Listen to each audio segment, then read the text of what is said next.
Good morning friends.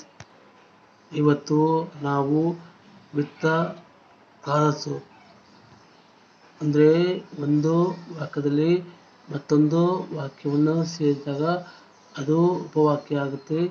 ಅದನ್ನು ನಾವು ಇಂಗ್ಲೀಷಲ್ಲಿ ಕ್ಲಾಸಸ್ ಅನ್ಬೇಕಾಗುತ್ತೆ ಅಂತ ಹೇಳ್ತಾ ಇದ್ದೀನಿ. ಈಗ ಮತ್ತೊಮ್ಮೆ ನಾನು ಹೇಳ್ತಾ ಇದ್ದೀನಿ, ಫ್ಯೂ ಪ್ಯಾಟರ್ನ್ಸು ಅಂದರೆ ಕೆಲವು ಪ್ರಕಾರಗಳಲ್ಲಿ ವಿತ್ತ ಕ್ಲಾಸಸ್ನ ಮುಂದುವರ್ತಾ ಇದ್ದೀನಿ ಅಂತ ಹೇಳುತ್ತಾ, second type of sentence formation ಈ ಥರ ಇರಬೇಕು ಅಂತ ನಿಮಗೆ ಹೇಳ್ತಾ ಇದ್ದೀನಿ. ನೋಡ್ಕೊಳ್ಳಿ, ಅದು way subject plus verb plus noun ಅಥವಾ ಪ್ರೌನು ಪ್ಲಸ್ ದಟ್ ಕ್ಲಾಸ್ ಅಂತಾಗುತ್ತೆ. ನೋಡ್ಕೊಳ್ಳಿ, ಮತ್ತೆ ಹೇಳ್ತೀನಿ, subject plus verb plus noun or pronoun plus that clause ಅಂತಾಗುತ್ತೆ. ಅಂದರೆ ವಾಕ್ಯದಲ್ಲಿ ಹೇಗೆ ಇನ್ನೊಂದು ವಾಕ್ಯ ಅಥವಾ ಉಪವಾಕ್ಯವನ್ನು ಸೇರೋದು ಹೇಗೆ ಅಂತ ಈಗ ನೋಡೋಣ ಅಂತ ನಿಮಗೆ ಹೇಳ್ತಾ ಇದ್ದೀನಿ. ಇಲ್ಲಿವರೆಗೂ ಹೇಳಿದ ಸೆಂಟೆನ್ಸು ಫಾರ್ಮ್ಯಾಟ್ನ ಸಂಬಂಧಪಟ್ಟ ಕೆಲವು ಉದಾಹರಣೆಗಳನ್ನ ನಿಮಗೆ ಹೋಗಿ ಹೇಳ್ತಾ ಇದ್ದೀನಿ. ನೋಡ್ಕೊಳ್ಳಿ, ತಿಳ್ಕೊಳ್ಳಿ ಅಂತ ಹೇಳ್ತಾ ಇದ್ದೀನಿ. ಇದರಲ್ಲಿ ಮೊದಲನೇದಾಗಿ ನನಗೆ ಸಹಾಯ ಮಾಡುತ್ತೇನೆ ಎಂದು ಅವನು ಹೇಳಿದ. ಇಲ್ಲಿ ಸಬ್ಜೆಕ್ಟಲ್ಲಿ ಬರೋದು ಈ ಆಗುತ್ತೆ. ವರ್ಬಲ್ಲಿ ಹೇಳ್ಬೇಕಾದ್ರೆ ಟೋಲ್ಡ್ ಅಂತ ಆಗುತ್ತೆ. ಇಲ್ಲಿ ಟೆಲ್ಲೋ ಅನ್ನುವ ವರ್ಬಿನ ಪಾಸ್ಟ್ ಟೆನ್ಸು ಟೋಲ್ಡ್ ಅಂತ ಆಗುತ್ತೆ. ನೌನು ಆರ್ ಪ್ರೌನು ಇಲ್ಲಿ ಮೀ ಅಂತಿದೆ. ಮೀ ಅಲ್ಲಿ ನೌನ್ ಅಂತ ಆಗುತ್ತೆ. ನೋಡ್ಕೊಳ್ಳಿ, ದಟ್ ಕ್ಲಾಸ್ ಅಂದರೆ ಹೇಳ್ತಾ ಇದ್ದೀನಿ, that he would help me ಅಂತ ಆಗುತ್ತೆ. ಅದೇ ಅರ್ಥ, ಅವನು ನನಗೆ ಸಹಾಯ ಮಾಡುತ್ತಾನೆ ಅಂತ ಆಗುತ್ತೆ. ನೆಕ್ಸ್ಟ್ ಎಕ್ಸಾಂಪಲ್ ನೋಡ್ಕೊಳ್ಳಿ, ನಾನು ಚೆನ್ನಾಗಿ ಕೆಲಸ ಮಾಡುತ್ತೇನೆಂದು ನನ್ನ ಅಧಿಕಾರಿಗೆ ತೃಪ್ತಿಯಾಗಿದೆ. ಅಥವಾ ಹೇಳ್ತೀನಿ ನೋಡಿ, ನಾನು ಚೆನ್ನಾಗಿ ಕೆಲಸ ಮಾಡುತ್ತೇನೆಂದು ನನ್ನ ಅಧಿಕಾರಿಗೆ ಅಥವಾ ಮೇಲಾಧಿಕಾರಿಗೆ ತೃಪ್ತಿಯಾಗಿದೆ ಅಂತ ಹೇಳಲಿಕ್ಕೆ ಸಬ್ಜೆಕ್ಟಲ್ಲಿ ನಾನು ಹೇಳ್ತಾ ಇದ್ದೀನಿ ಐ ಆಗುತ್ತೆ. ವರ್ಬಲ್ಲಿ ಸ್ಯಾಟಿಸ್ಫೈಡ್ ಅಂದರೆ ಇದು ಪಾಸ್ಟ್ ಟೆನ್ಸು. ಇಲ್ಲಿ ಪ್ರೆಸೆಂಟ್ ಟೆನ್ಸಲ್ಲಿ ಹೇಳ್ಬೇಕಾದ್ರೆ ಸ್ಯಾಟಿಸ್ಫೈ ಅಂತ ಆಗುತ್ತೆ.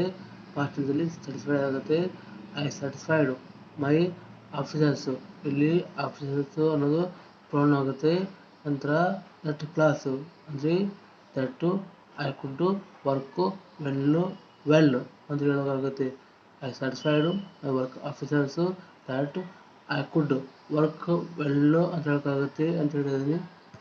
ನೆಕ್ಸ್ಟ್ ಎಕ್ಸಾಂಪಲ್ ನೋಡ್ಕೊಳ್ಳಿ, ನಾವು ಈ ದಿನವೇ ಖಾಲಿ ಮಾಡುತ್ತೇವೆಂದು ಅವನಿಗೆ ತಿಳಿಸಿದ್ದೇವೆ. ಇಲ್ಲಿ ಹೇಳ್ತಾ ಇದ್ದೀನಿ, ಇದು ಮನೆ ಇರ್ಬೋದು ಅಥವಾ ಆಫೀಸ್ ಇರ್ಬೋದು. ಇಲ್ಲಿ ನಾನು ಹೇಳ್ತಾ ಇಲ್ಲ, ಬದಲಾಗಿ ನಾನು ಈ ದಿನವೇ ಮನೆ ಖಾಲಿ ಮಾಡುತ್ತೇವೆಂದು ಅವರಿಗೆ ಹೇಳಿದೆವು ಅಥವಾ ತಿಳಿಸಿದೆವು ಅಂತಾಗುತ್ತೆ. ಇದನ್ನ ಸೆಂಟೆನ್ಸು ಆಗಲೇ ಸೆಂಟೆನ್ಸ್ ಫಾರ್ಮೆಟ್ಲಿ ಹೇಳ್ಬೇಕು. We informed him that we are vacating the house today ಅಂತ ಆಗುತ್ತೆ. ಇಲ್ಲಿ ಟುಡೇ ಅಂದರೆ ಇವತ್ತು ಅನ್ಬೋದು ಅಥವಾ ಈ ದಿನವೇ ಅಂತ ಅನ್ಬೋದು ಅಂತ ಹೇಳ್ತಾ ಇದ್ದೀನಿ. ಇಲ್ಲಿ ವೇಕೆಟಿಂಗು ಅಂದರೆ ಖಾಲಿ ಮಾಡ್ತಾ ಇದ್ದೀವಿ ಅಂತ ಆಗುತ್ತೆ ಅಂತ ಹೇಳ್ತಾ ಇದ್ದೀನಿ. ಅಥವಾ ಖಾಲಿ ಮಾಡುವುದು ಅಂತ ಹೇಳಿ ಕೂಡ ಆಗುತ್ತೆ ಅಂತ ಹೇಳ್ತಾ ಇದ್ದೀನಿ. ನೆಕ್ಸ್ಟು ಎಕ್ಸಾಂಪಲ್ ನೋಡ್ಕೊಳ್ಳಿ, ನಾನು ಅವಳಿಗೋಸ್ಕರ ಏನನ್ನಾದರೂ ಮಾಡಲು ತಯಾರಿದ್ದೇನೆಂದು ಅವಳಿಗೆ ಪ್ರಮಾಣ ಮಾಡಿದ್ದೇನೆ. ಮತ್ತೆ ಹೇಳ್ತೀನಿ, ನಾನು ಅವಳಿಗೋಸ್ಕರ ಏನನ್ನಾದರೂ ಮಾಡಲು ತಯಾರಿದ್ದೇನೆಂದು ಅವಳಿಗೆ ಪ್ರಮಾಣ ಮಾಡಿದ್ದೇನೆ ಅಂತ ಹೇಳಲಿಕ್ಕೆ ಇಂಗ್ಲೀಷಲ್ಲಿ ಹೇಳಬೇಕು. I promised Har that I would do anything for her ಅಂತ ಆಗುತ್ತೆ. ಇಲ್ಲಿ ಪ್ರಾಮಿಸು ಅಂದರೆ ವಾಗ್ದಾನ ಅನ್ಕೊಳ್ಳಿ ಅಥವಾ ಪ್ರಮಾಣ ಅಂತ ಬರುತ್ತೆ. ಯಾವುದೋ ಒಬ್ಬ ಅನ್ಕೊಳ್ಳಿ, ಪ್ರಾಬ್ಲಮ್ ಇಲ್ಲ. ಆದರೆ I would do anything for her ಅಂದರೆ ನಾನು ಏನಾದರೂ ಮಾಡ್ತೀನಿ ಅಂತ ಹೇಳೋಕ್ಕಾಗುತ್ತೆ. ಇಲ್ಲಿ ಹರ್ ಅಂದರೆ ಅವಳು ಅಂತಾಗುತ್ತೆ. ನೋಡ್ಕೊಳ್ಳಿ, ಮೇಲಿನ ಸೆಂಟೆನ್ಸಲ್ಲಿ ಅಂದರೆ ವಾಕ್ಯದಲ್ಲಿ ಹಿಮ್ ಅಂತ ಉಪಯೋಗ ಮಾಡಿದ್ದೀನಿ. ಅಂದರೆ ಇದು ಪ್ರೊನೌನ್ನು. ನೆಕ್ಸ್ಟು ಹರ್ ಯೂಸ್ ಮಾಡಿದ್ದೀನಿ. ಹರ್ ಕೂಡ ಪ್ರೊನೌನ್ ಆಗುತ್ತೆ ಅಂತ ಹೇಳ್ತಾ ಇದ್ದೀನಿ. ನೆಕ್ಸ್ಟ್ ಎಕ್ಸಾಂಪಲ್ ನೋಡ್ಕೊಳ್ಳಿ. ಒಬ್ಬರೇ ಹೋಗುವುದು ಅಪಾಯ ಎಂದು ನಾನು ಅವನನ್ನು ಎಚ್ಚರಿಸಿದೆನು ಅಂತ ಹೇಳಲಿಕ್ಕೆ ಇಂಗ್ಲೀಷಲ್ಲಿ ಹೇಳಬೇಕು, I warned him that it would be very dangerous to go alone ಅಂತಾಗುತ್ತೆ. ಇಲ್ಲಿ ಅಲೋನು ಅಂದರೆ ಒಬ್ಬರೇ ಅಥವಾ ಒಬ್ಬಂಟಿ ಅಥವಾ ಏಕಾಂಗಿ ಅಂತಾಗುತ್ತೆ. ಡೇಂಜರಸ್ಸು ಅಂದರೆ ಅಪಾಯ ಅಂತಾಗುತ್ತೆ. ಹಾಗೆ ವಾರ್ನ್ ಅಂದರೆ ಪ್ರೆಸೆಂಟ್ ಟೆನ್ಸು, ವಾರ್ನ್ಡ್ ಅಂದರೆ ಪಾಸ್ಟ್ ಟೆನ್ಸು. ಇಲ್ಲಿ ವಾರ್ ಅಂದರೆ ಎಚ್ಚರಿಕೆ ಅಂತಾಗುತ್ತೆ. ವಾರ್ನ್ಡ್ ಅಂದರೆ ಎಚ್ಚರಿಕೆ ಕೊಟ್ಟಾಗಿದೆ ಅಂತಾಗುತ್ತೆ ಅಂತ ಹೇಳ್ತಾ ಇದ್ದೀನಿ. ನೆಕ್ಸ್ಟ್ ಎಕ್ಸಾಂಪಲ್ ಕೊಳ್ಳಿ. ಎಲ್ಲರಿಗೂ ನ್ಯಾಯ ದೊರಕಿಸಿ ಕೊಡುವ ಎಂದು ಅವನು ಅವರಿಗೆ ನಂಬಿಕೆ ಕೊಟ್ಟ. ಅದನ್ನ ನಾವು ಸೆಂಟೆನ್ಸಲ್ಲಿ ಹೇಳಬೇಕಾದ್ರೆ he assured